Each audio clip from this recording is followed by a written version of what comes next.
Okay ओ मैया मैनू याद आवे अच्छा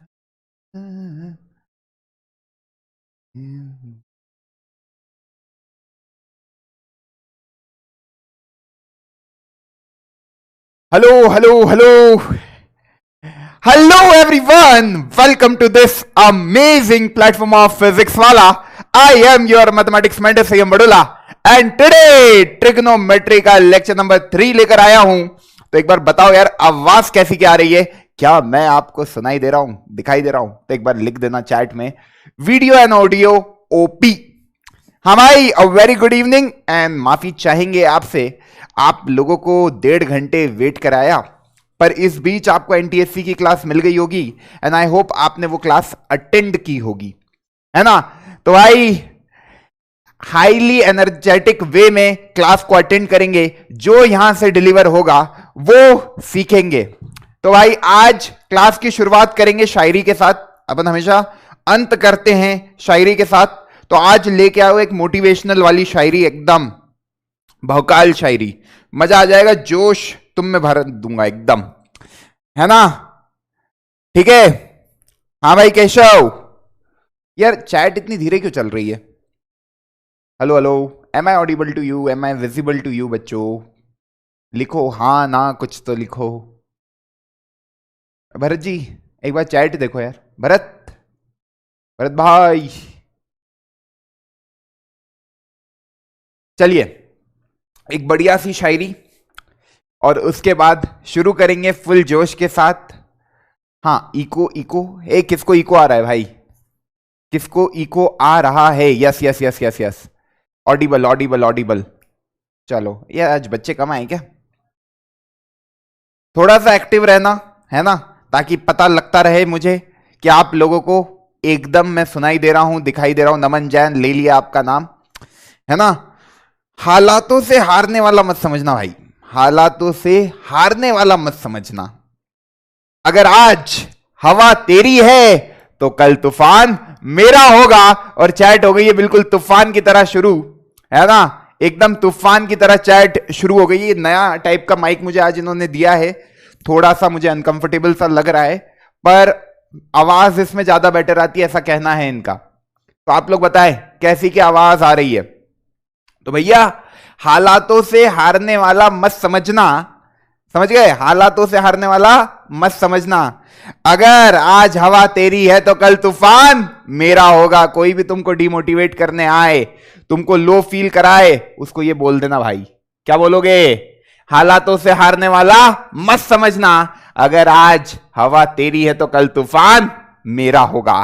तो भाई ट्रिग्नोमेट्री का तूफान देख लेते हैं पहले क्या है इस चैप्टर में, और पूरे भौकाल तरीके से आप लोगों को इसका फील दिला दूंगा। अभी भी बच्चे मुझे कह रहे हैं कि चैप्टर हमें टफ लग रहा है सर, ट्रिग्नोमेट्री की फील दिला दो यार, है ना? तो यार अभी मैंने स्टार्ट ही किया है, कभी तुम कहोगे तो एक्स्ट्रा क्लास भी ले लूंगा तुम्हारी ट्रिग्नोमेट्री की, पर जब तक सीखोगे नहीं तब तक पढ़ाता रहूंगा, तब तक छोड़ूंगा नहीं, है ना? और अपना कॉपी में पेन घिसते रहो, तभी ट्रिग्नोमेट्री चमकती रहेगी। घिसना जरूरी है, तभी चमकोगे। चलो भाई तो एकदम तैयार हो जाओ ट्रिग्नोमेट्री के लिए, है ना? एकदम। आज अपन क्या बात करेंगे सर? आज अपन, मैंने क्या कहा था, ट्रिग्नोमेट्रिक जो रेशियोज होते हैं वो किस पे डिपेंड करते हैं? वो साइड पे डिपेंड नहीं करते, वो किस पे डिपेंड करते हैं? एक बार बताए सारे बच्चे, कभी तुमको फर्स्ट लेक्चर की बातें याद है तो मुझे बताओ यार, ट्रिग्नोमेट्रिक रेशियो किस पे डिपेंड करते हैं? बताएंगे सारे बच्चे भाई? कॉपी में लिख लो, ट्रिग्नोमेट्रिक रेशियोज किस पे डिपेंड करते हैं? रेशियोज डिपेंड किस पे करते हैं? साइड पे नहीं करते तो फिर किस पे डिपेंड करते हैं? एंगल पे। बच्चे कह रहे बहुत बढ़िया बहुत बढ़िया, मतलब फील आ चुका है। ट्रिग्नोमेट्रिक रेशियो सर एंगल्स पे डिपेंड करते हैं। वो जो रेफरेंस एंगल आप लिखते हो यहां पे साइन ए या बोलू साइन थीटा, ये जो आपने लिखा यहां पे जो एंगल ए है थीटा है, इस पे ट्रिग्नोमेट्रिक रेशियो की वैल्यू डिपेंड करती है। एंगल पे डिपेंडेंसी होती है, ना कि साइड ऑफ अ ट्राइंगल पे डिपेंडेंसी होती है। क्लियर है इतनी बात? सर बिल्कुल क्लियर है। तो भाई ये सारे कि ट्रिग्नोमेट्रिक रेशियो जो होते हैं वो डिपेंड किस पे करते हैं, एंगल्स पे। जैसे मैं बात करूं साइन 30 डिग्री, तो भैया कोई सा भी ट्राइंगल होगा दुनिया का जिसमें 30 डिग्री का एंगल बन रहा होगा, भले वो छोटा ट्राइंगल हो, बड़ा ट्राइंगल हो, बहुत बड़ा ट्राइंगल हो, पर कभी वो 30 डिग्री का एंगल बना रहा है तो साइन 30 की वैल्यू हर ट्राइंगल में क्या होगी भाई, बराबर होगी। क्लियर है ना? अरे सर ये तो आपने प्रूव भी किया था, एनसीईआरटी का एक क्वेश्चन कराया था सेकंड लेक्चर में, कभी याद हो, रिकॉर्डेड फॉर्म में वो लेक्चर हुआ था, और कभी उस क्वेश्चन को समझ गए होंगे तो यार ये वाले का फील आ रहा होगा कि क्या कहने की कोशिश मैं कर रहा हूं, है ना? तो बिल्कुल समझ में आ गया। सर ट्रिग्नोमेट्रिक रेशियो किस पे डिपेंड करता है, एंगल पे। दिमाग में फिट हो गया? बहुत बढ़िया, बहुत बढ़िया, बहुत बढ़िया। आगे बढ़ते हैं, आगे बढ़ते हैं। तो सर आज का हमारा टॉपिक क्या है? आज का हमारा टॉपिक है trigonometric ratio of some specific angle. तो यार उस पे जाने के पहले थोड़ा सा रिकॉल करते हैं, वो अपन ने जो टेबल याद करी है वो याद हो गई कि नहीं तुम लोगों को? नहीं तो आज और भी टेबल आने वाली है। तो भैया पहले सारे ये डब्बा बनाओ, मेरे को सबको पता होना चाहिए 6 ट्रिग्नोमेट्रिक रेशियो के फॉर्मूले। पंडित, बद्री, प्रसाद हर हर बोले। अच्छा क्या बोले? साइन थीटा इधर लिखने का, कॉस थीटा इधर लिखने का, टेन थीटा इधर लिखने का। टेन थीटा का रेसिप्रोकल होता है कॉट थीटा, वो इधर लिखा। कॉस का रेसिप्रोकल होता है सेक, वो इधर लिखा। साइन का रेसिप्रोकल होता है कॉसेक, वो इधर लिखा। सबको पता है कोशेंट रूल, सबको पता है रेसिप्रोकल रूल, तो कोई दिक्कत है नहीं। सर साइन थीटा का formula perpendicular upon hypotenuse. Perpendicular किसको बोलते हैं? जो भी एंगल दिया है, थीटा एंगल की बात कर रहे हैं तो थीटा के सामने वाली साइड को परपेंडिकुलर बोलते हैं। हाइपोटेनस किसको बोलते हैं? 90 डिग्री के सामने वाली साइड।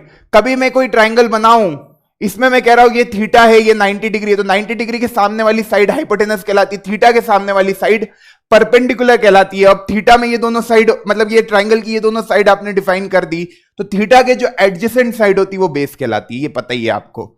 सर बार बार क्यों रिवाइज करा रहे हो? ताकि यार कोई भी बच्चा ऐसा ना हो जिसको दिमाग में घुसे ना। Cos theta base upon hypotenuse, tan theta perpendicular upon base. अच्छा कॉट थीटा क्या होता है? Base upon perpendicular. क्लियर है sir? Sec theta cos theta का रेसिप्रोकल। कभी कॉस थीटा का फॉर्मूला बेस अपॉन हाइपोटेनस है तो इसका उल्टा कर दो, न्यूमरेटर को डिनोमिनेटर से, डिनोमिनेटर को न्यूमरेटर से रिप्लेस, हाइपोटेनस अपॉन बेस। अच्छा कॉसेक थीटा का formula hypotenuse upon perpendicular. Clear है? बहुत बढ़िया, बहुत बढ़िया, लिख लो भाई, ऑलरेडी पढ़ा चुका हूं ये सब बातें। अब आज स्पेसिफिक एंगल की बातें होगी। कुछ एंगल पे ट्रिग्नोमेट्रिक रेशियो की क्या वैल्यू आती है वो तुम्हें याद रखनी है। कुछ स्पेसिफिक एंगल पे ट्रिग्नोमेट्रिक रेशियो की क्या वैल्यू आती है वो तुम्हें याद रखनी है। पर ये टेबल भी याद करा दी, अब वो एंगल वाली वैल्यू भी याद करा रहे हो। मैथमेटिक्स पढ़ा रहे हो या केमिस्ट्री? सब चीजें कह रहे हो ये याद कर लो, वो याद कर लो, ऐसा याद कर लो, वैसा याद कर लो। अरे भाई जो याद करने का भी बताऊंगा उसको बताऊंगा कैसे निकाला। साइन 30 डिग्री की वैल्यू क्यों 1/2 होती है अभी बताने वाला हूं। पर यार कुछ स्पेसिफिक एंगल पे आपको ट्रिग्नोमेट्रिक रेशियो की वैल्यू याद होनी चाहिए, तभी आप सवाल को जल्दी सॉल्व कर पाओगे। अब वो कुछ स्पेसिफिक एंगल क्या है? तो भैया अपने को ट्रिग्नोमेट्रिक रेशियो की वैल्यू 0 डिग्री पे, 30 डिग्री पे, 45 डिग्री पे, है ना, 60 डिग्री पे और 90 डिग्री पे याद होनी चाहिए।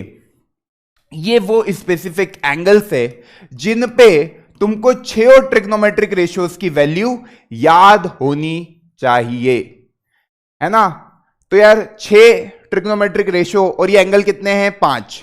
तो टोटल तुमको 30 वैल्यूज याद होनी पड़ेगी, क्योंकि तुमको sine 0, sine 30, sine 45, sine 60, sine 90, वैसे ही cos 0, cos 30, cos 45, cos 60, cos 90, है ना। तो तुमको 30 वैल्यूज याद करनी है, पर उसको याद करने की भी टेक्निक बताऊंगा, है ना। वो टेबल भी बनाना सिखाऊंगा, तो घबराने की कोई बात है नहीं। पहले अपन आते हैं सर 30 डिग्री की वैल्यू कैसे निकाले, है ना। तो पहले एक एंगल बनाते हैं कि 30 डिग्री एंगल कब बनेगा। तो देखो 30 डिग्री को निकालने के पहले इजी लेते हैं, 45 डिग्री का प्रूफ ज्यादा इजी लगेगा तुमको। तो पहले अपन निकाल रहे हैं 45 डिग्री पे सारे ट्रिग्नोमेट्रिक रेशियोज की वैल्यू। है ना। फिर 30 पे निकालेंगे, 60 पे निकालेंगे, 90 पे भी निकालेंगे, 0 डिग्री पे भी निकालेंगे। अब देखो 45 डिग्री एंगल बनाने के लिए मुझे कौन सा ट्रायंगल लेना पड़ेगा? मैं राइट एंगल ट्रायंगल तो लूंगा, पर राइट एंगल ट्रायंगल एक इस तरीके का लूंगा कि भैया ये है तुम्हारा मानो बी, ये है ए, ये है सी। तो ये ट्रायंगल एबीसी है, इसमें एंगल बी पे 90 डिग्री है। ये मैंने लिया आइसोसेलेस राइट एंगल ट्रायंगल। कौन सा ट्रायंगल लिया? आइसोसेलेस, है ना, isosceles right angle triangle. Spelling सही है कि गलत है?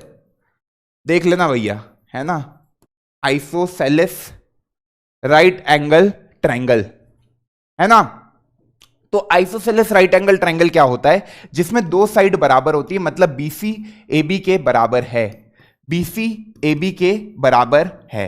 और कभी ये दोनों साइड बराबर है तो आपको पता है angle opposite to equal side are equal, ये दोनों एंगल बराबर होंगे। अब यार ये दोनों एंगल बराबर है तो ये दोनों एंगल कितने होंगे? कभी एक एंगल 90 डिग्री और ये दोनों एंगल बराबर है तो यार ये एंगल भी 45 डिग्री होगा और ये एंगल भी 45 डिग्री होगा, है ना। अब यार मेरे को क्या चाहिए? साइन 45 डिग्री की वैल्यू, कॉस 45 डिग्री की वैल्यू, टेन 45 डिग्री की वैल्यू। मैंने क्या किया सर? मैंने बोला ए बी और बी सी बराबर साइड है, मानो इस साइड की जो लेंथ है वो स्मॉल ए है, मतलब ए बी की लेंथ ए यूनिट है, बी सी की लेंथ ए यूनिट है। ये ए यूनिट की लेंथ का है, ये भी ए यूनिट की लेंथ का है। कभी ये ए है, ये ए है, तो ए सी निकाल सकते हो। अरे यार पाइथागोरस थ्योरम लगाओगे, ए सी का square will be equal to A B का स्क्वायर प्लस बी सी का स्क्वायर। ए सी स्क्वायर निकालना है, मतलब हाइपोटेनस का स्क्वायर निकालना है। ए बी को तुमने बोला स्मॉल ए, इसको भी तुमने बोला स्मॉल ए, ये बन गया सर 2a स्क्वायर, है ना। तो यहां से तुम्हारी ए सी की वैल्यू भी ए के टर्म्स में आ गई, ए सी की वैल्यू आ गई सर √2a यूनिट्स, है ना। ये ए सी की लेंथ हो गई। तुमने ए बी और बी सी को अज्यूम कर लिया, है ना, इस तरीके से अज्यूम कर लिया तो ये आ गया √2a। अब सर इस तरीके से जब ये आया, अब मैं तुमको कह रहा हूं कि तुमको लपेटना है साइड ऑफ अ ट्राइंगल्स को। तुमको किसको लपेटना है? साइड ऑफ अ ट्राइंगल्स को देखना है। तो कभी मैं बात करूं साइन 45 डिग्री की, अरे यार ये रेफरेंस एंगल मान रहा हूं, है ना, इसको रेफरेंस एंगल मान के अब मैं सारे ट्रिग्नोमेट्रिक रेशियो निकालने की कोशिश कर रहा हूं। तो साइन 45 सबको पता है कि यार सर इसका फॉर्मूला होता है P/H। सर इस 45 को देख रहा हूं, ये वाले 45 को नहीं देख रहा हूं, इस 45 को देख रहा हूं। तुम उसको भी देखोगे तो उसके लिए परपेंडिकुलर BC हो जाएगा, पर इसके लिए परपेंडिकुलर क्या? AB है ना। तो AB अपॉन हाइपोटेनस क्या है सर? AC। सर AB की लेंथ क्या मानी सर? A मानी। AC की लेंथ क्या मानी सर? √2a मानी, है ना। A से A कैंसिल हो गया सर, यहां से आपका आ गया साइन 45 डिग्री जो होता है वो होता है 1/√2। ये वैल्यू आपको डायरेक्ट याद रखनी है कि साइन 45 डिग्री की वैल्यू 1/√2 क्यों होती है। अब यार ये ट्राइंगल में A कुछ भी हो सकता है, ऐसा आइसोसेलेस राइट एंगल ट्राइंगल हो सकता है जो 5 यूनिट की AB और 5 यूनिट की BC हो, जिसमें AC होगा 5√2, है ना। AB 10 का भी हो सकता है, BC 10 का भी हो सकता है। तो साइड ऑफ ट्राइंगल पे डिपेंड नहीं करती है ट्रिग्नोमेट्रिक रेशियो की वैल्यू, अलग अलग साइड लोगे पर वैल्यू 1/√2 ही आएगी। कभी एंगल 45 डिग्री है तो सर फील तो आ गया, फील तो आ गया, है ना। कैसे निकला ये आया? एक बार सारे बच्चे कह दो यार कि साइन 45 OP, तो मुझे समझ में आ जाएगा कि जो मैं यहां से कन्वे करने की कोशिश कर रहा हूं वो आपके दिल पे पहुंच गया है, दिमाग तक भी पहुंचने वाला है ना। एक बच्चा कह रहा है रट लो सही रहेगा। भाई रटाना होता तो पहले टेबल बनाता, पहले प्रूफ क्यों करा रहा हूं? ताकि कुछ बच्चे होते हैं जिनको जानना होता है कि यार प्रूफ में क्या है, या आई कैसे वैल्यू, है ना। मजा आ गया। तो एक बार देखा सर हमने एक आइसोसेलेस राइट एंगल ट्राइंगल बनाया। मैंने क्या बनाया? आइसोसेलेस राइट एंगल ट्राइंगल जिसकी दो साइड बराबर है AB और BC, उन दोनों को AA यूनिट का मान लिया तो AC जो निकली वो √2a निकली। इस तरीके से साइन 45 आपने निकाल लिया। कभी मैंने इस 45 को रेफरेंस माना तो ये आया। अरे सर इस 45 को रेफरेंस मान के भी आप करते तो साइन 45 का फॉर्मूला क्या बनता? BC upon AC, A upon √2a, A से A कैंसिल, 1/√2 ही वैल्यू आती। तुम किसी को भी रेफरेंस एंगल मान लो, है ना, कभी एंगल सेम है तो आंसर शुड बी सेम। हाँ एंगल को बदलोगे आंसर बदलेगा। ट्रिग्नोमेट्रिक रेशियो का एंगल कभी सेम है तो आंसर सेम ही आना है। तो सेकंड हमने लिया सर cos 45 डिग्री। है ना। अगेन हमने रेफरेंस एंगल किसको माना सर, इसी को, एंगल सी को ही रेफरेंस मान के सॉल्व करते हैं। तो बेस अपॉन हाइपोटेनस फॉर्मूला होता है, बेस कितना है सर, बेस है बीसी, हाइपोटेनस कितना है सर, एसी। सर बीसी की वैल्यू कितनी है सर, आपने ए मानी, एसी की वैल्यू आपने √2a मानी। सर cos 45 भी 1/√2 ही होता है। बहुत बढ़िया बात है, ये तो बहुत बढ़िया बात है सर। हमको दो वैल्यू याद हो गई, sin 45 भी 1/√2, cos 45 भी 1/√2, है ना। सही है। अच्छा सर, अब थर्ड वाली देखते हैं यार। थर्ड वाली, थर्ड ट्रिग्नोमेट्रिक रेशियो क्या होता है, 10। सर tan 45 की वैल्यू निकालते हैं। अरे यार tan 45 डिग्री की वैल्यू निकाली तो हमने लगाया perpendicular upon base formula. Perpendicular कितना है 45 डिग्री के लिए, perpendicular will be A B, है ना। मैं इसी एंगल सी को ही रेफरेंस मान के perpendicular A B, base will be BC, है ना। एक बच्चे ने कहा था एंगल ऑफ रेफरेंस क्या, भैया जो एंगल तुम ट्रिग्नोमेट्रिक रेशियो में लिख रहे हो that is your angle C. यहां पे मैंने एंगल ऑफ रेफरेंस लिया है, तुम वो वाला एंगल भी लोगे, आंसर तुम्हारे सबके सेम आ रहे, निकाल के देख लो, है ना। पर हां बस परपेंडिकुलर की वैल्यू बदल जाएगी, बेस की वैल्यू बदल जाएगी। ये बीसी अपॉन ए बी आता, पर तुम देखो बीसी और ए बी की वैल्यू दोनों की ए है, आंसर में कोई परिवर्तन नहीं आता sir. A upon A, the answer will be 1 only. तो सर tan 45 डिग्री आपका कितना हो जाएगा सर, 1 हो जाएगा। सर कभी ये 6 ट्रिग्नोमेट्रिक मतलब 3 ट्रिग्नोमेट्रिक रेशियो निकल गए तो 3 तो मैं अपने आप निकाल सकता हूं, इनका रेसिप्रोकल कर करके बाकी के 3 ट्रिग्नोमेट्रिक रेशियो निकाल सकता हूं। या मेरा दूसरा वाला जो तरीका है, फॉर्मूले कभी मुझे याद है कि सर sec 45 का फॉर्मूला क्या होगा, हाइपोटेनस अपॉन बेस, हाइपोटेनस क्या है √2a अपॉन a, तो sec 45 की वैल्यू क्या हो जाएगी √2, cot 45 की value base upon perpendicular a upon a, cot 45 will also be 1। और आप सीधे इसका रेसिप्रोकल कर सकते हो। tan 45 तुम कहोगे डिनोमिनेटर में कुछ नहीं है, जब डिनोमिनेटर में कुछ नहीं होता है तो भी 1 छुपा होता है। जब डिनोमिनेटर में कुछ भी नहीं होता है, कोई नंबर लिखा है, तो उसके अपॉन में भी 1 छुपा होता है। तो जब मेरे को cot 45 निकालना है तो वो भी कितना आ जाएगा भैया, 1। लिख दो, कोई दिक्कत नहीं है सर।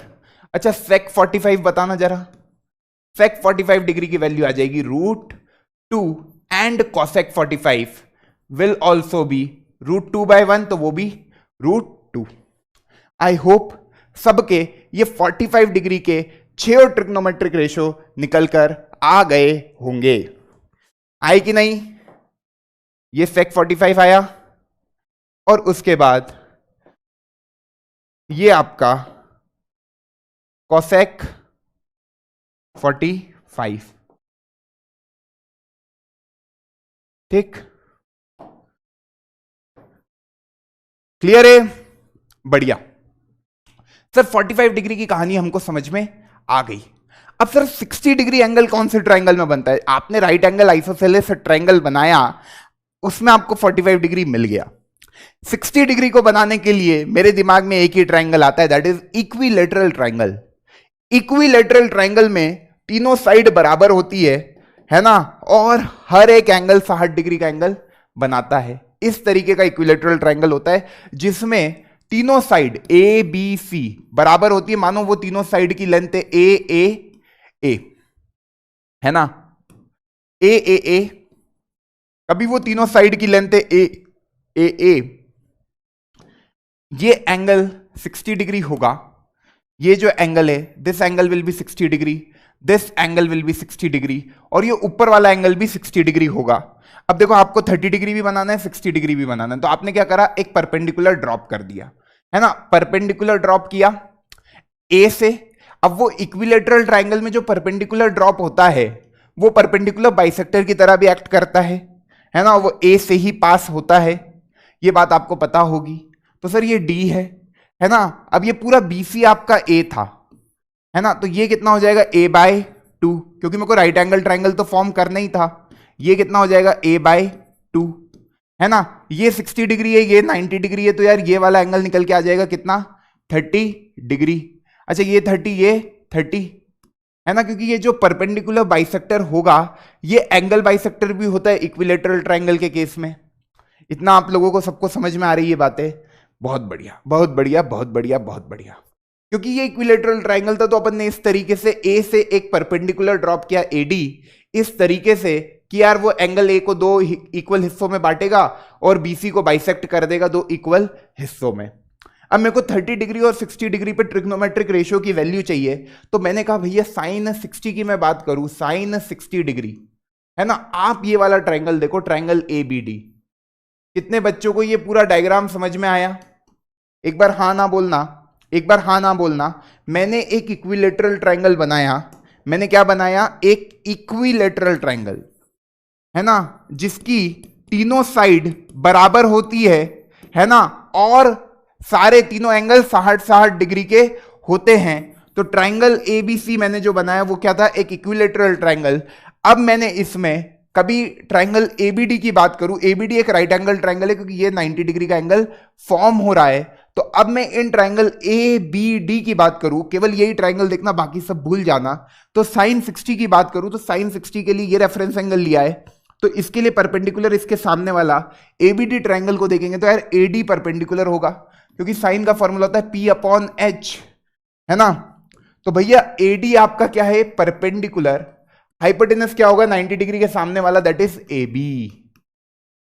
अब सर ये एडी की वैल्यू कैसे निकालोगे? यार एडी की वैल्यू आप निकाल सकते हो, आपको एबी की वैल्यू पता है दैट इज ए, आपको बीडी की वैल्यू पता है a/2, तो एडी आप निकाल सकते हो कैसे? एबी का स्क्वायर जो होगा, हाइपोटेनस का जो स्क्वायर होगा, ट्रायंगल एबीडी को देखो, बाकी सारी बातें भूल जाओ, बाकी सारी बातें क्या करो? भूल जाओ।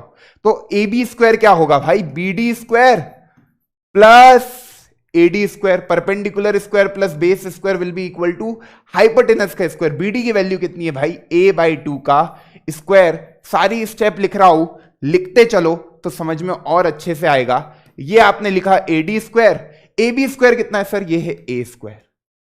तो यहां से आपकी परपेंडिकुलर की वैल्यू आ गई इक्विलेटरल ट्रायंगल की, वो कितनी आ रही है? ए स्क्वायर। ये ए स्क्वायर बाय 4 इधर आएगा तो माइनस का ए स्क्वायर बाय 4 बराबर ए डी स्क्वायर। ये 4 एलसीएम ले लिया, यह आ जाएगा 4a स्क्वायर माइनस ए स्क्वायर बराबर ए डी स्क्वायर।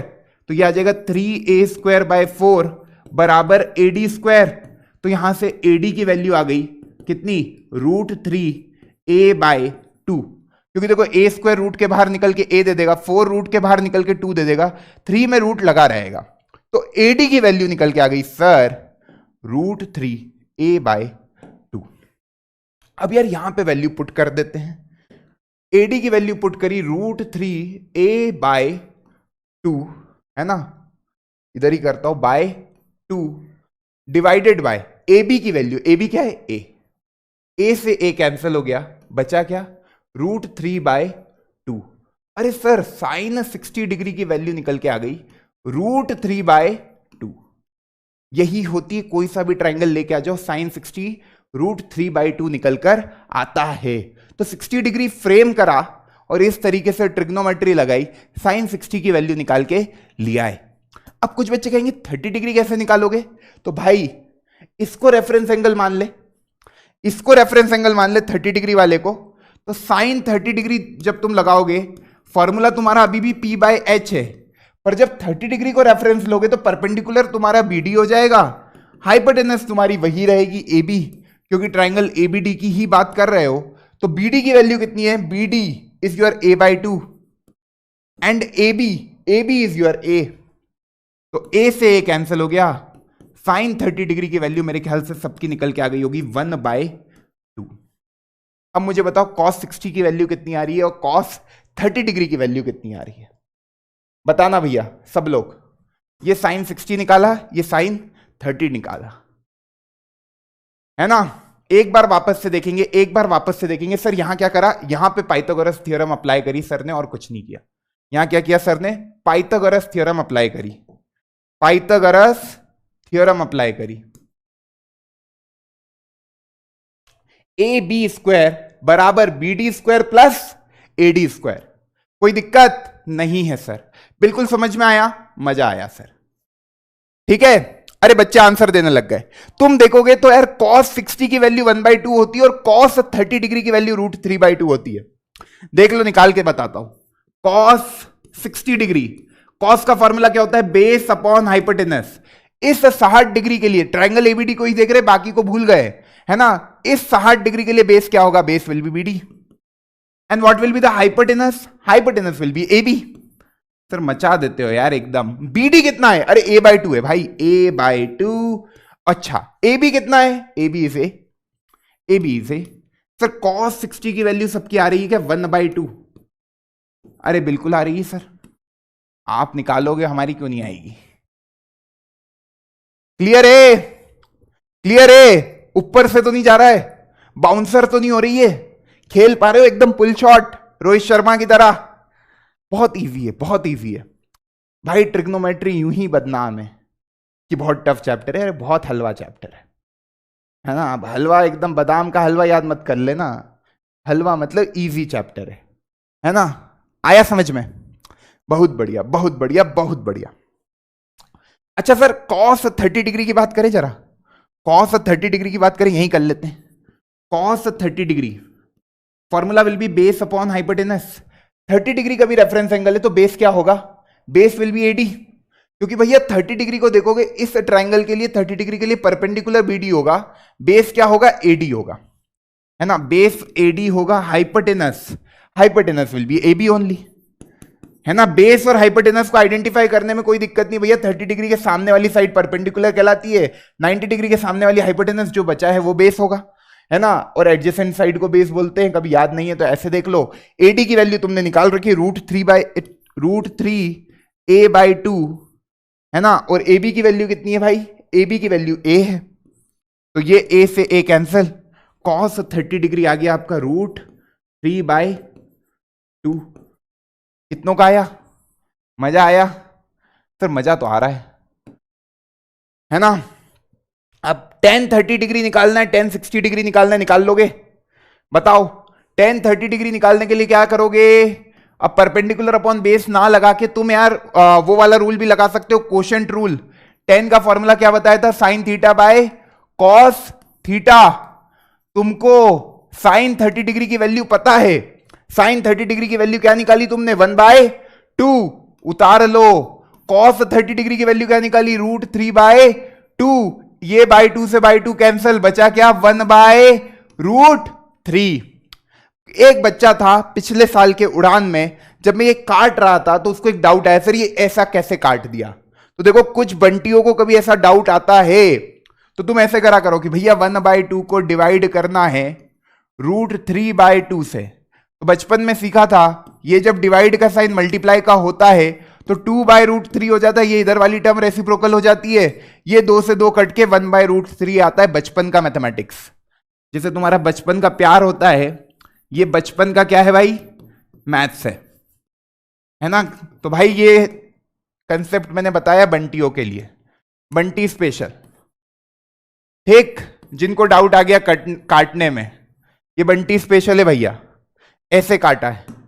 अब कहोगे कुछ बच्चे ये क्यों समझा रहे हो? भाई आता है डाउट, तुम में से ही किसी के दिमाग में आया होगा, है ना। क्लियर है? चलो अब आओ भाई अगले पे आते हैं। cot 30 की बात करूं या चलो tan 60 की बात कर लेते हैं पहले। tan 60 डिग्री की बात करूं तो क्या फॉर्मूला होगा? sin 60 upon cos 60।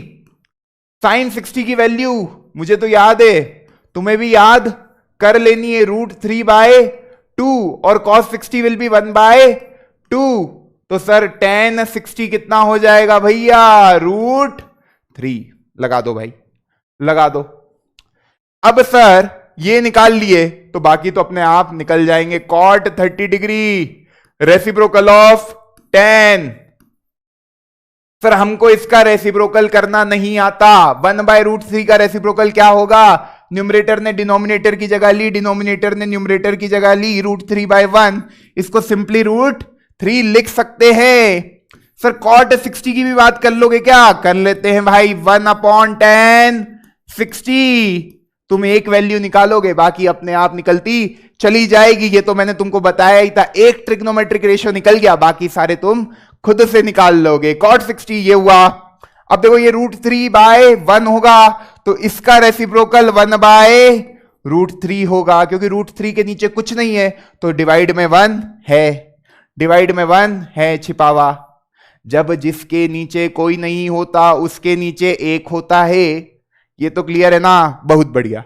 तो भैया वैल्यू निकलते बन रही है सर, 30 डिग्री समझ गया, 60 डिग्री समझ गया, 45 डिग्री समझ गया, 0 डिग्री और 90 डिग्री समझाओ तो माने आपको, है ना, तो माने आपको। ये वैल्यूज याद होनी चाहिए, ये वैल्यूज याद होनी चाहिए भाई, है ना। चलो जल्दी से बाकी के भी निकाल लेते हैं। सेक 30 डिग्री, सेक 60 डिग्री, बताते जाना answer. Cosec 30 degree and cosec 60 degree. चलो भाई तुम लोग भर दो जल्दी से, जल्दी से इनकी वैल्यूज भरो भाई।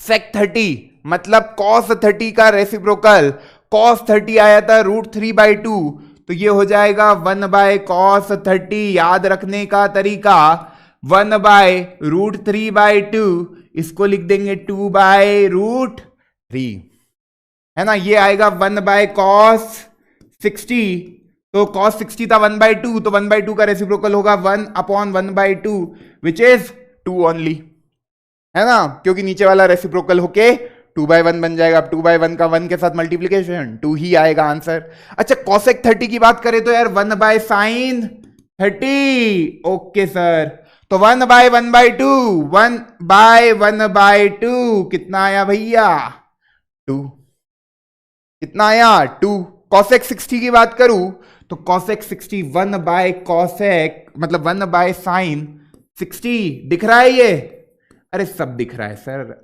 1/√3/2 कट के बनेगा 2/√3, ये वैल्यू और निकलकर आ जाएगी। क्लियर है, छाप लेना, छाप लेना, छाप लेना। मैं पूरी टेबल बनाऊंगा, अभी रैंडम वैल्यूज निकला रहा हूं तुम लोगों से, है ना। तुम यार कभी बोलते हो नहीं सर मेरे को तो डायग्राम को देख के कॉसेक 60 निकालना है, तो कॉसेक 60 देखो डायग्राम को देख के निकाल सकते हो। कॉसेक 60 का फॉर्मूला क्या होगा, हाइपोटेनस अपॉन परपेंडिकुलर।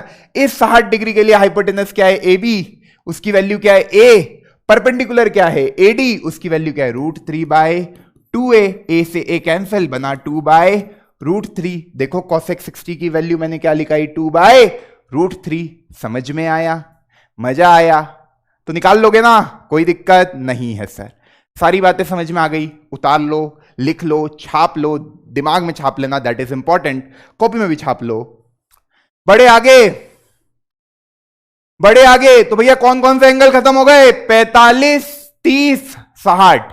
45 के लिए आइसोसेलेस राइट एंगल ट्रायंगल बनाया था, 60 और 30 के लिए एक इक्विलेटरल ट्रायंगल बनाया, उसके दो हिस्से कर दिए, दो राइट एंगल ट्रायंगल इस तरीके से फॉर्म हो गई कि एक साइड ए है, एक साइड a/2 है, दूसरी ये जो AD निकला वो √3a/2 निकल कर आ गई, है ना। ये 45 डिग्री का डायग्राम समझ में आ गई, वैल्यूज सारी लिख दूं।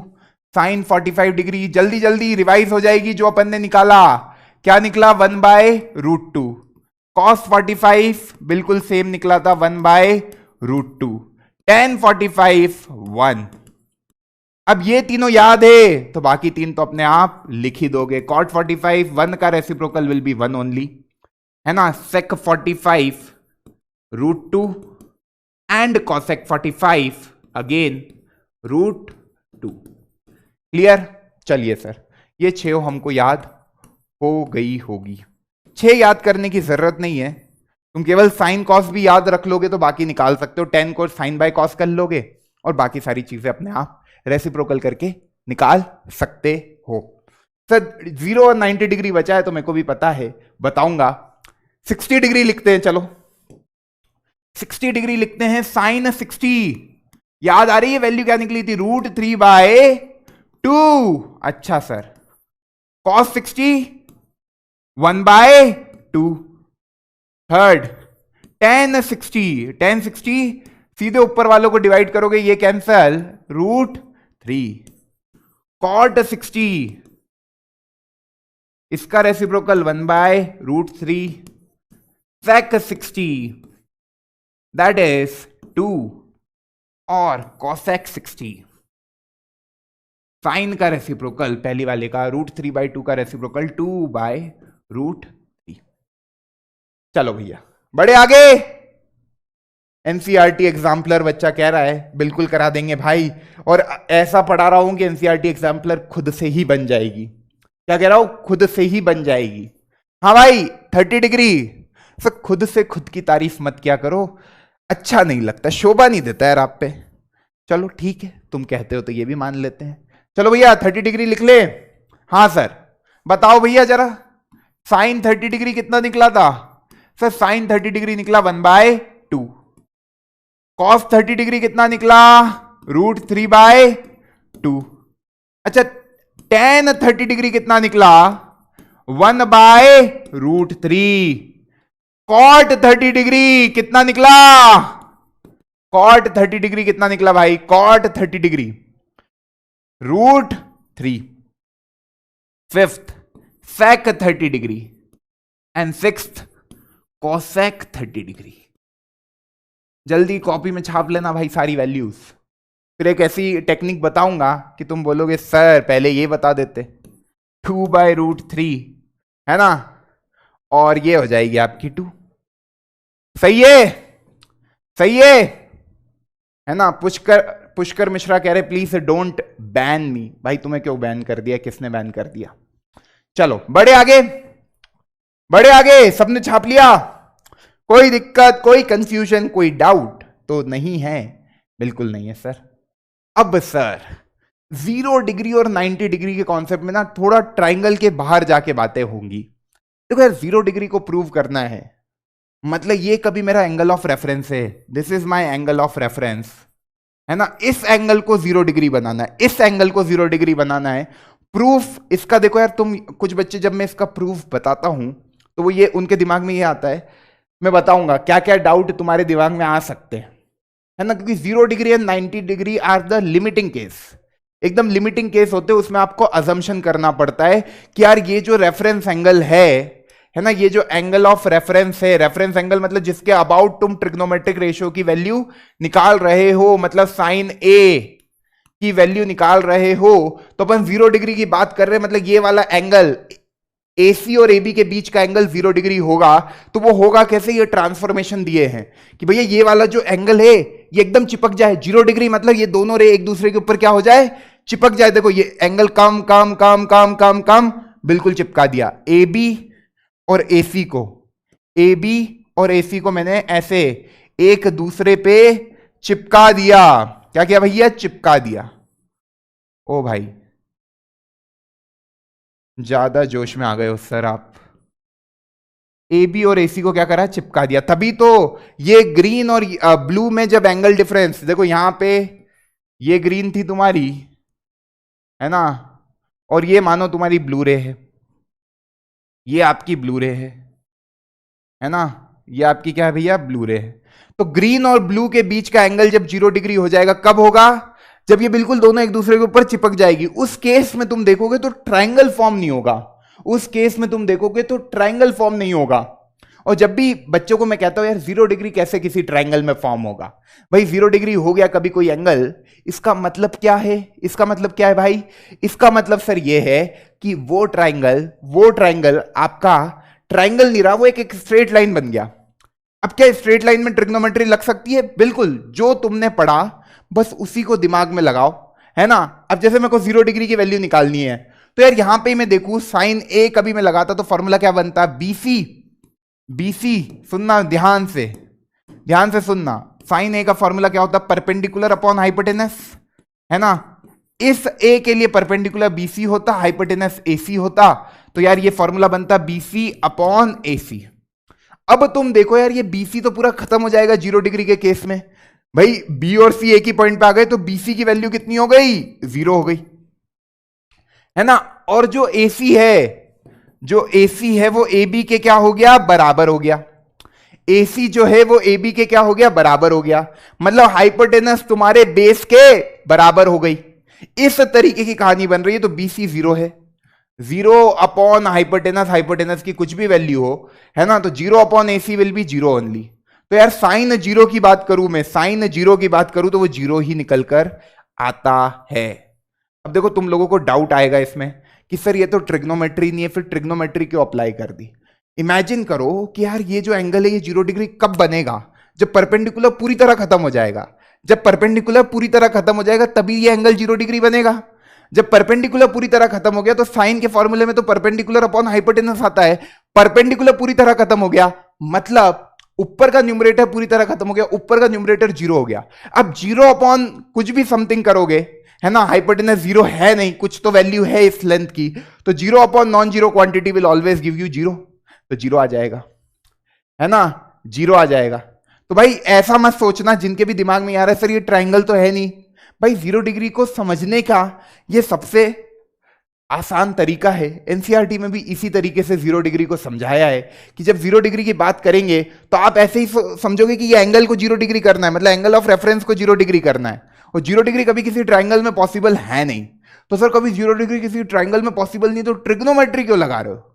भाई ट्रिग्नोमेट्री 0 डिग्री में लगती है, साइन 0 डिग्री की वैल्यू 0 होती है। उसको उन्होंने ऐसे समझाया कि भैया 0 डिग्री मतलब तुम ये समझो कि ये वाले एंगल को 0 करना है, तो ये वाले एंगल को 0 करने में जो परपेंडिकुलर है ये पूरी तरह खा जाएगा, तो BC जो होगा वो 0 हो जाएगा और AC AB के बराबर हो जाएगा। मतलब समझना जो बेस है वो हाइपोटेनस के बराबर हो गया, तो साइन 0 तो 0 हो गया। पर कभी मैं यहीं पे cos 0 की बात करूं तो cos 0 का फॉर्मूला क्या होता है? Base upon hypotenuse. बेस क्या है सर? बेस आपका है AC, बेस क्या है आपका? बेस आपका है AB। 2 मिनट रुकना, ये AC तो आपका हाइपोटेनस है और बेस आपका AB, तो हाइपोटेनस बेस के बराबर है, मतलब आप लिखोगे AB अपॉन AC।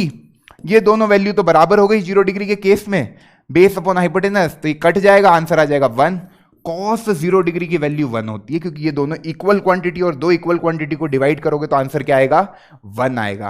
कितने बच्चों को ये बात समझ में आई? कितने बच्चों को ये बात समझ में आई? भाई 0 डिग्री कब फॉर्म होगा, ये एंगल कब 0 डिग्री बनेगा?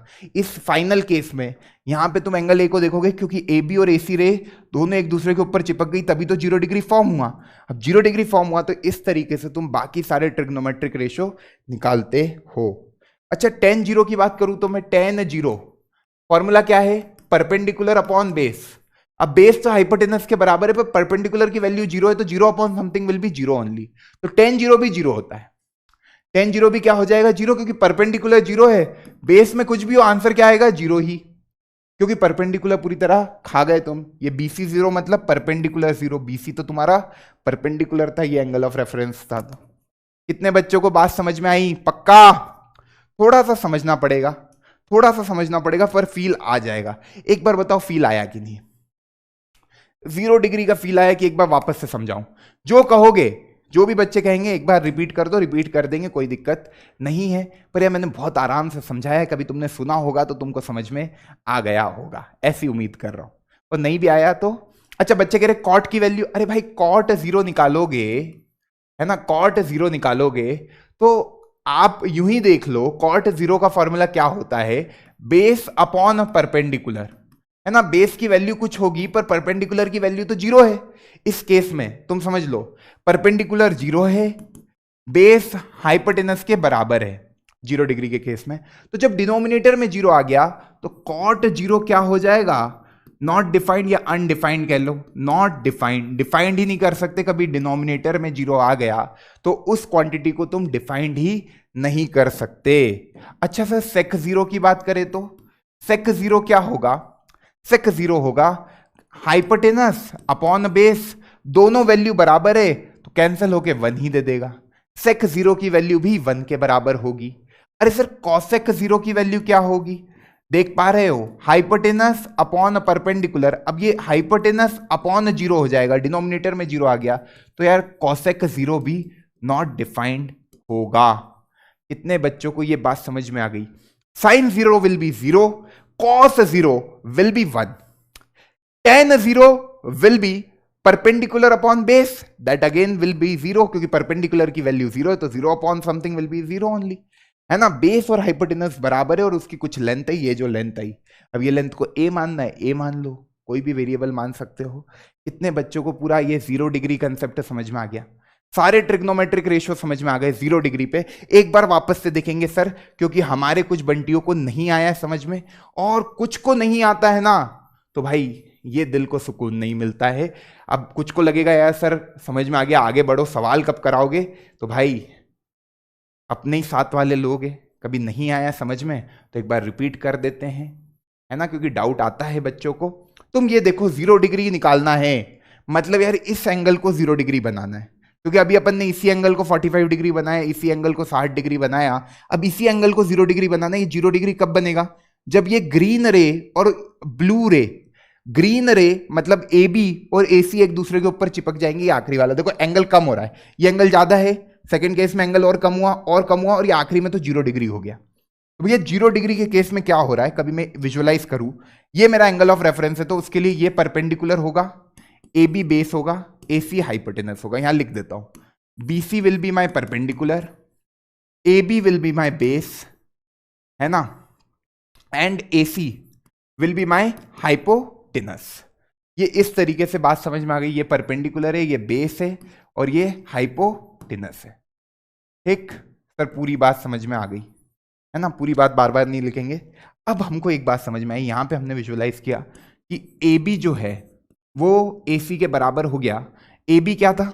ए बी आपका बेस था, वो आपके हाइपोटेनस के बराबर हो गया, और जो बी सी है, बी और सी पॉइंट तो एक दूसरे के ऊपर चिपक गए, तभी तो 0 डिग्री बना, मतलब परपेंडिकुलर की वैल्यू क्या हो गई? 0 डिग्री हो गई। अब 0 हो गई, 0 डिग्री नहीं, परपेंडिकुलर की लेंथ कितनी हो गई? 0 हो गई, क्योंकि परपेंडिकुलर क्या था? परपेंडिकुलर तुम्हारा बीसी था, बीसी तुम्हारा 0 हो गया। अब सर साइन 0 की बात करी हमने, साइन 0 की बात करी तो आपको ऐसे दिखाया हमने कि भैया साइन ए का फॉर्मूला क्या बनाते तुम? साइन ए का फॉर्मूला बनाते परपेंडिकुलर अपॉन हाइपोटेनस। परपेंडिकुलर क्या होता? बीसी, अपॉन हाइपोटेनस क्या होता? एसी। अब यहीं पे मैंने साइन 0 की बात कर ली, तो साइन 0 के केस में जो बीसी है वो क्या है? 0 है, 0 अपॉन ये जो बेस हाइपोटेनस सब बराबर है, ये बराबर ही है, तो भैया 0 upon hypotenuse will be 0 only, तो साइन 0 विल बी 0। इसी तरीके से कॉस 0 निकालते, बेस अपॉन हाइपोटेनस, बेस की वैल्यू कितनी है? हाइपोटेनस के बराबर। जब ये दोनों क्वांटिटी बराबर है तो ये 1 आ जाता। टेन 0 कैसे निकालते भैया? परपेंडिकुलर अपॉन बेस, है ना। अब परपेंडिकुलर 0 है, 0 upon base will be 0 only, तो टेन 0 इस तरीके से 0 आ जाता। अब जब ये सारे निकल गए तो आप बाकी के तो निकाल ही सकते हो।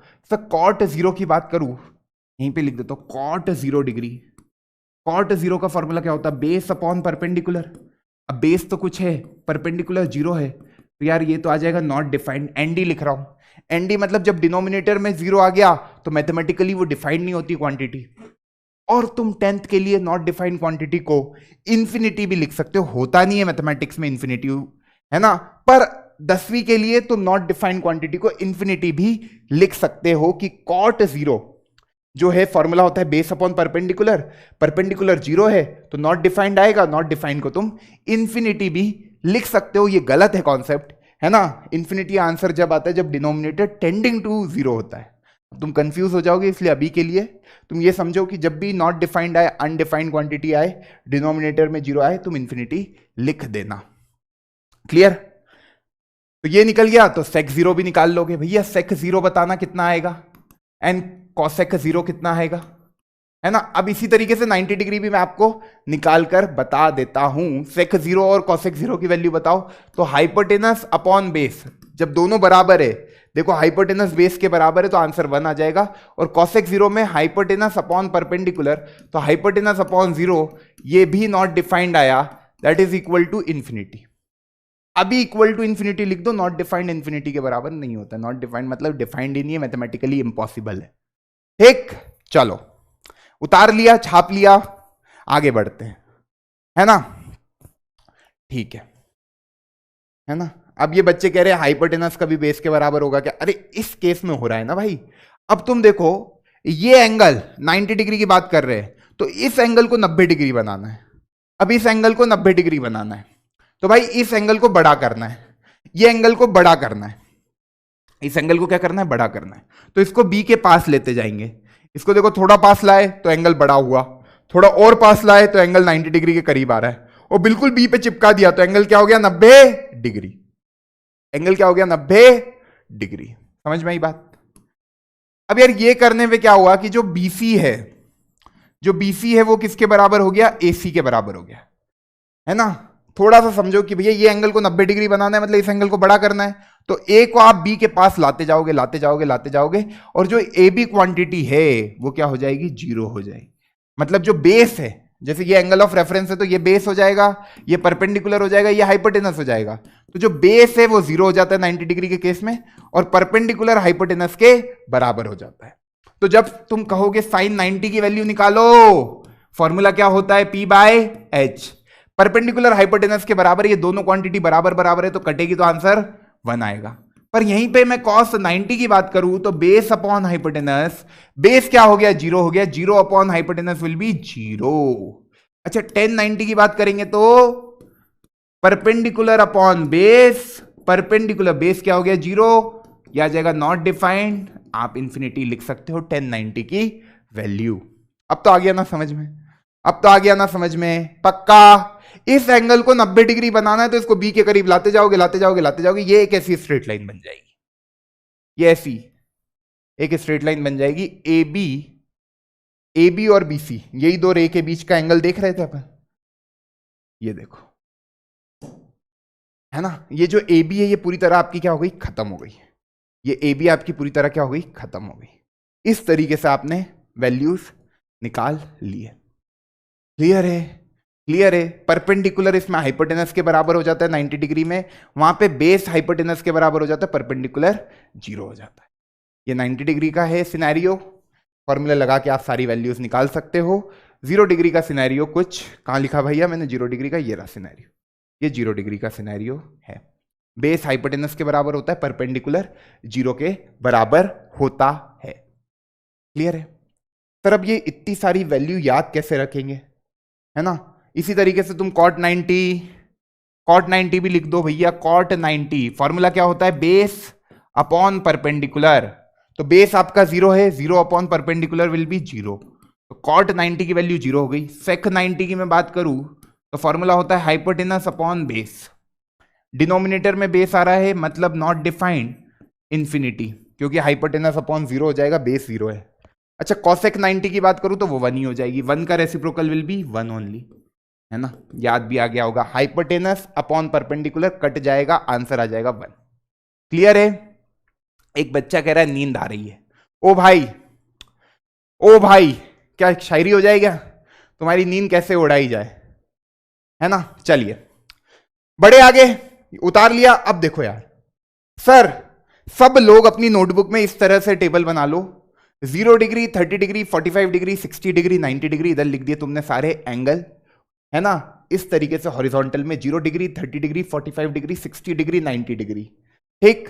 Sign cos tan cot sec cosec. अब पूरा ध्यान मेरी तरफ रखना, एक बार में टेबल लिखवाऊंगा और पूरी तरह से तुम्हारे दिमाग में फिट हो जाएगी। देखो भैया देखना ध्यान से, साइन 0 देखो कैसे लिखोगे, 0 1 2 3 4, 0 1 2 3 4 भैया, क्योंकि 5 ही बने column, 0 degree, 30 degree, 45 degree, 60 degree, 90 degree, 0 1 2 3 4, ठीक। डिवाइड कर दो 4 से, डिवाइड कर दो 4 से, क्या कर दो भैया, डिवाइड कर दो 4 से, क्या कर दो 4 से डिवाइड, और एक प्यारा सा अंडर रूट लगा दो, एक प्यारा सा अंडर रूट लगा दो। प्यारा सा अंडर रूट मतलब क्या, अरे भाई समझो, फीलिंग को समझा करो, मजे लोगे मैथमेटिक्स में तो सारी बातें समझ में आएगी। 0 1 2 3 4 divide by 4 divide by 4 divide by 4, under root लगा दिया, अंडर रूट लगा दिया।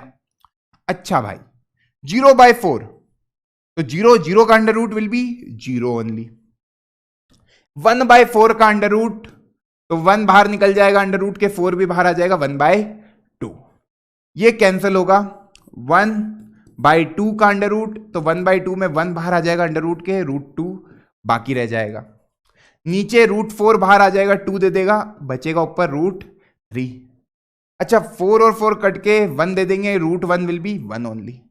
तुम देखो साइन की तुमको सारी वैल्यू याद आ गई, sine 0 will be 0, sine 30 degree will be 1 by 2, sine 45 degree will be 1 by root 2, sine 60 degree will be root 3 by 2, and sine 90 degree will be 1।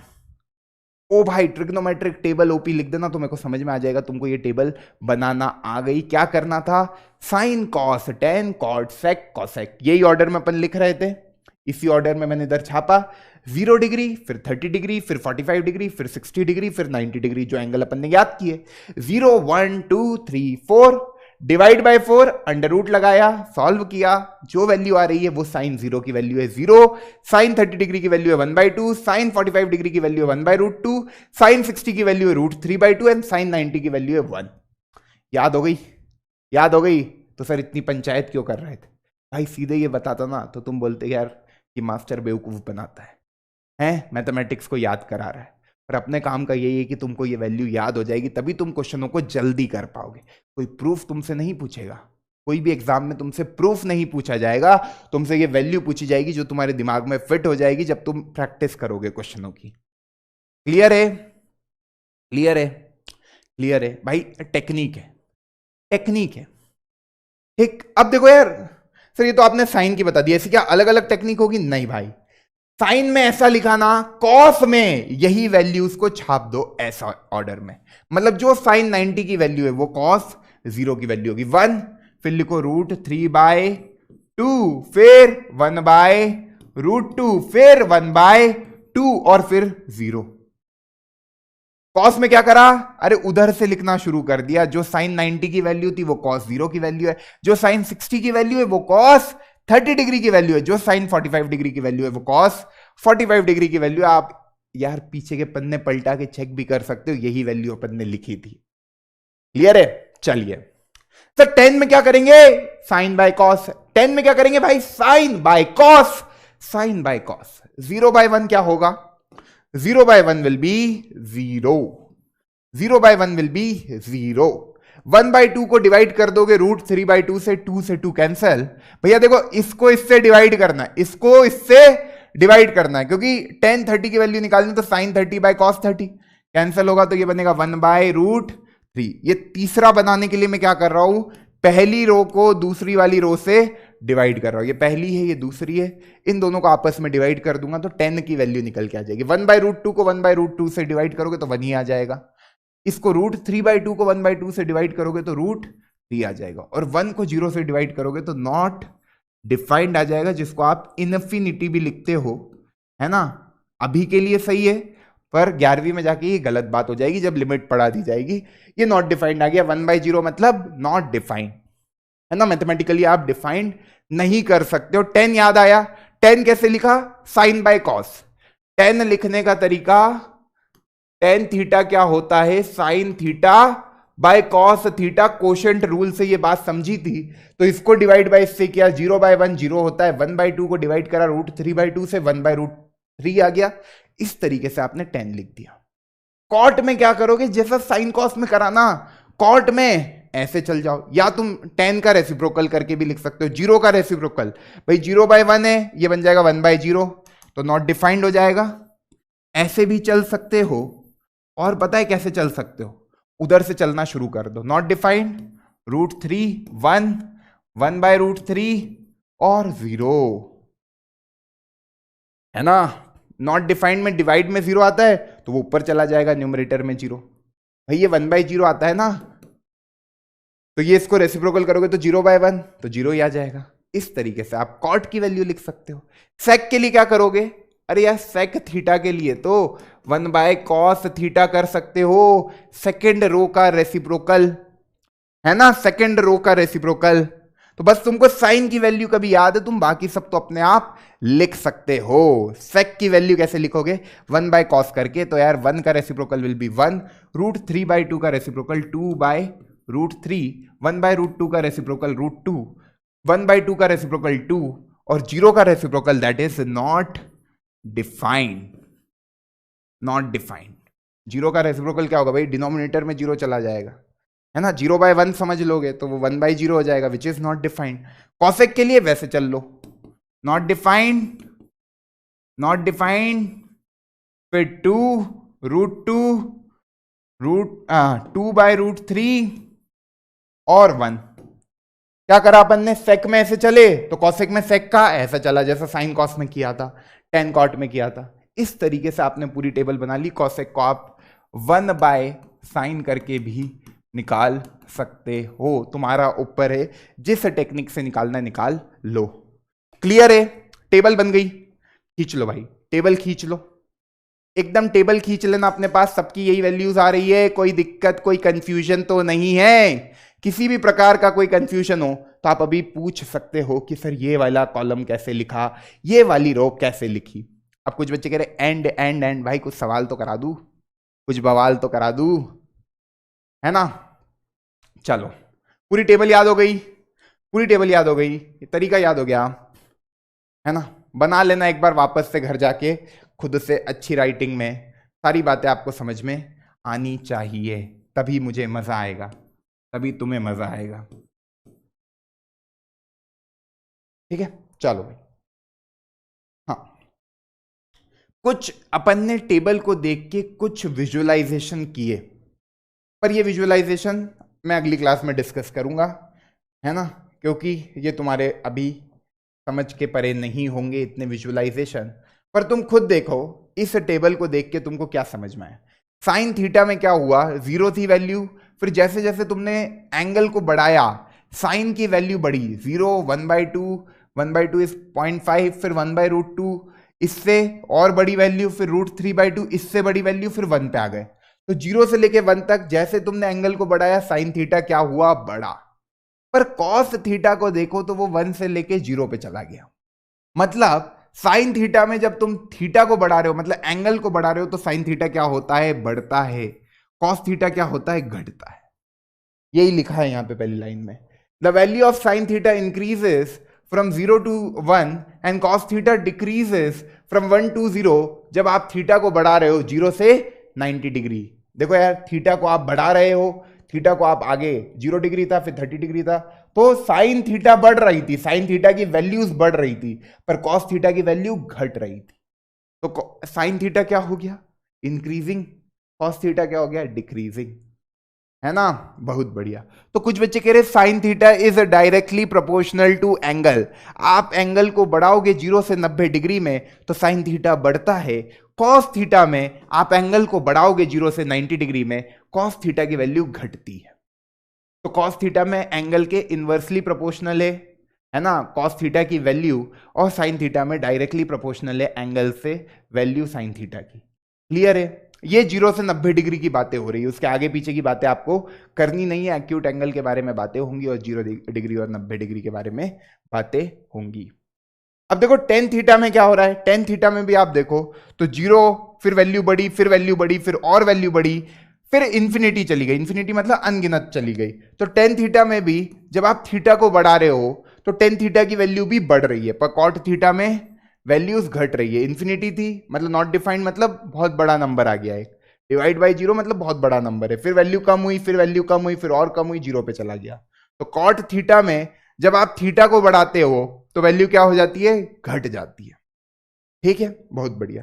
सेक में क्या हो रहा है, सेक में कभी मैं देखूं तो आप थीटा को बढ़ा रहे हो, सुनना, आप थीटा को बढ़ा रहे हो, तो ये 1 था, ये कितना है देखो 2/1.73 है ना, ये 1 से ज्यादा ही, ये 1 पॉइंट कुछ है, ये 1.414 है ना। तो यार आप थीटा को बढ़ा रहे हो तो सेक थीटा क्या हो रहा है, बढ़ रहा है।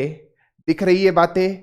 तो यहां पे यही लिखा है, in case of sec theta the value increases from 1 to infinity and in case of cos theta the value decreases. Sec theta में वैल्यू बढ़ती है, कॉसेक थीटा में वैल्यू घटती है। यहां पे दिख रहा है तुमको एक बहुत बड़ा नंबर लिखा है और वहां पे 1 पे चले गए, है ना, तो आपको ये बात समझ में आ गई होगी।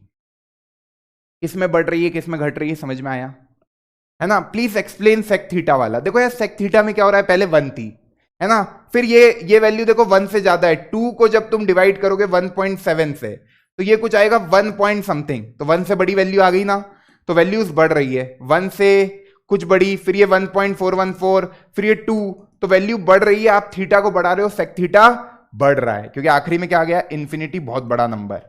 पर कॉसेक में इंफिनिटी था, वैल्यू कम होके 1 पे आ गई, है ना, 1 से कम नहीं होते सेक थीटा और कॉसेक थीटा, और साइन थीटा कॉस थीटा 1 से ज्यादा नहीं होते। ये बात तो मैं ऑलरेडी आपको बता चुका था, है ना। कॉट भी समझ में आया, कॉट में ये एरो समझ में आया भैया? ये एरो एक बार देख लेना वापस से बना देता हूं तुम लोगों के सामने।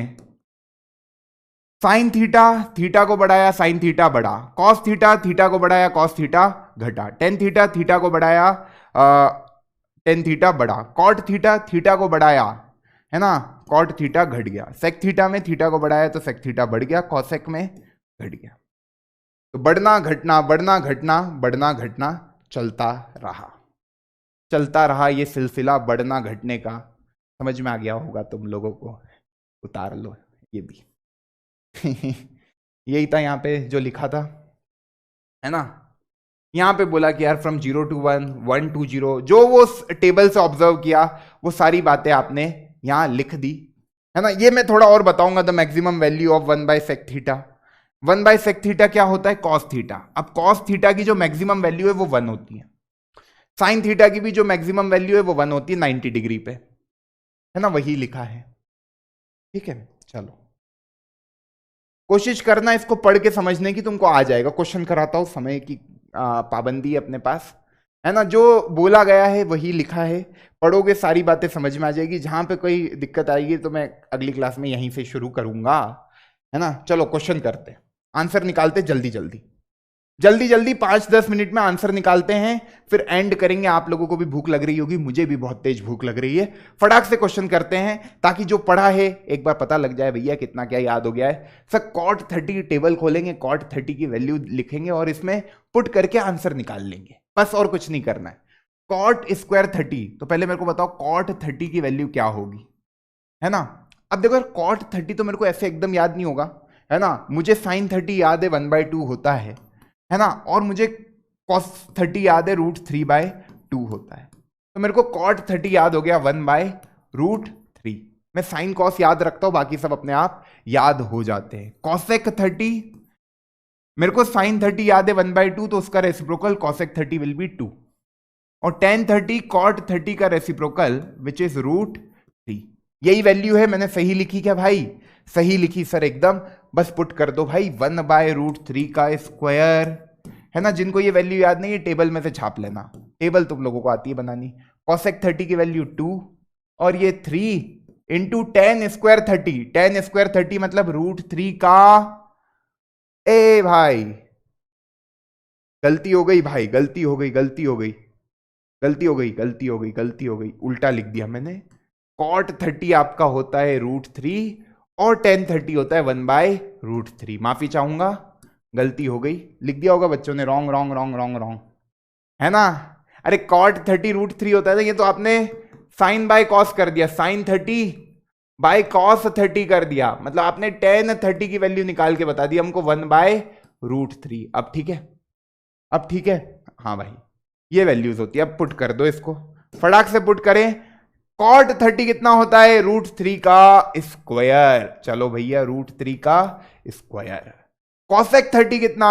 2, है ना, और 3 टाइम्स 1/√3 का स्क्वायर, ये आएगा ना कि ये। सॉल्व कर लेते हैं इसको। √3 का स्क्वायर विल बी 3, ये 2 और ये हो जाएगा 3 इंटू 1/3, 1 + 2, 3 + 3 6 आ गया। Option D will be the final answer. माफी चाहूंगा, है ना, गलती हो जाती है, इंसान है हम भी। ठीक, सबका आंसर आ गया डी, मतलब सबको वैल्यूज छाप के तुमने लिख ली, मतलब तुम्हें याद करनी है ये वैल्यू, है ना। याद करोगे तभी क्वेश्चन बनेंगे। इसी भी क्वेश्चन में यही करना है। 2 इंटू टेन 30 की वैल्यू कितनी है? 1/√3, 1 माइनस 1/√3 का स्क्वायर। टेन 30 की वैल्यू 1/√3 होती है, मैंने बस सब्सटीट्यूट करी और कुछ नहीं करना इन सवालों में। 2/√3, 1 माइनस 1/3, तो ये आ जाएगा 2/√3, ये आ जाएगा 3 माइनस 1, 2/3, 2 से 2 कैंसिल, ये आ गया 3/√3 विच इज √3। √3 किसकी वैल्यू होती है? cos 60 आपका होता है 1/2, sin 60 होता है √3/2, tan 60 होता है √3, cot 60 होता है 1/√3। आपका आंसर है √3, तो Chennai will be the final answer. Chennai आएगा ना भैया फाइनल आंसर? देख लो अब देखो यहां पे कभी तुमको डाउट हो रहा है तो ये ऐसा लिखा है 2/√3 को आपको डिवाइड करना है 1 - 1/3 कितना आएगा भैया 2/3 से। तो इसको करोगे कैसे 2/√3 मल्टीप्लाई बाय 3/2 कैंसल, ये आया 3/√3। इसको रैशनलाइज करोगे √3/√3 ये आ गया 3√3/3 फाइनल आंसर। √3 1060 की वैल्यू होती है तो चेन्नई आ जाएगा फाइनल आंसर। आई होप सबको ये बात समझ में आई। इस तरीके से किया, ये सीधे काटता हूं तो बच्चों को आता है डाउट, है ना, कि ये 3 को ऊपर क्यों पहुंचा दिया, तो भैया ये पूरी टेक्निक लिख दी उसकी। समझ में आया, मजा आया। चलो 10a की वैल्यू है 1/√3, 10b की वैल्यू है √3, 10a + b की वैल्यू निकालनी है। तो तुम ऑलरेडी देखते हो 10a को देखो क्या दिया है 1/√3। 10 कब 1/√3 होता है जब a बराबर 30 डिग्री होता है ना, a बराबर क्या होता है 30 डिग्री। 10b कितना दे दिया भैया 10b दे दिया √3, मतलब b की वैल्यू कितनी हो गई सर 60 डिग्री। अब क्या पूछ रहा है tan ऑफ a + b, तो tan ऑफ 30 डिग्री + 60 डिग्री, तो ये आ गया tan 90 डिग्री। अब tan 90 डिग्री तो आपका इंफिनिटी होता है, दैट इज नॉट डिफाइंड, तो डी ऑप्शन लगा दोगे, दिल्ली। दिल्ली लगा दोगे आप, दिल्ली दिल्ली दिल्ली। tan 90 को ऐसे देख लो भैया sin 90 अपॉन cos 90, समझना इसको इस तरीके से।